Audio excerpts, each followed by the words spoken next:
Back in the city, I ran with a gang, spent many years in prison. I was in max, medium, minimum, all the different levels of prison, and was convicted of 7 felonies overall.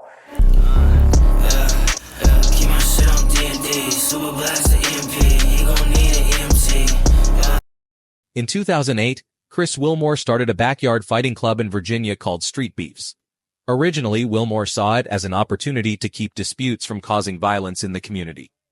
What started as a simple idea to prevent street violence turned into a community, where disputes ended within the makeshift boxing ring set up in his backyard.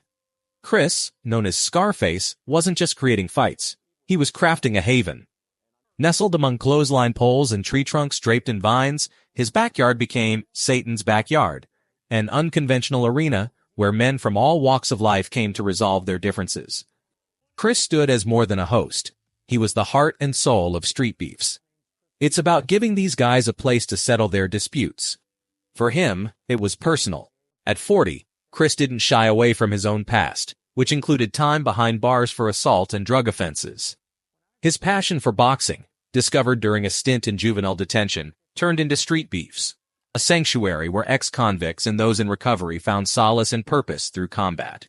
Last year alone, over 180 matches took place in the yard, each one a gritty testament to the movement Chris had sparked.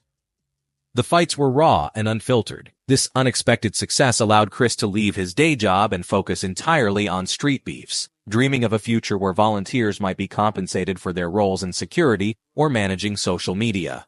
Despite its underground status and occasional noise complaints, Streetbeefs thrived outside the reach of state regulations. There were no medical teams standing by, no mandatory checks, just passionate fighters, chasing dreams of redemption, and perhaps a shot at professional recognition. In the yard, amid the dust and sweat, Streetbeefs wasn't merely about fighting. It was a story of resilience and second chances, where punches thrown were as much about finding respect and camaraderie as they were about victory.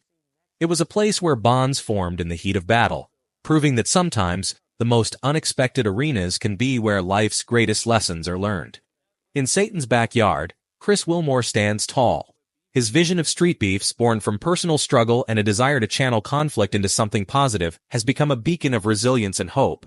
In this unconventional arena, where every punch thrown speaks of second chances and camaraderie forged in battle, Streetbeefs isn't just about fighting. It's a testament to the enduring spirit of those who refuse to be defined by their past, finding redemption with every step they take, one punch at a time.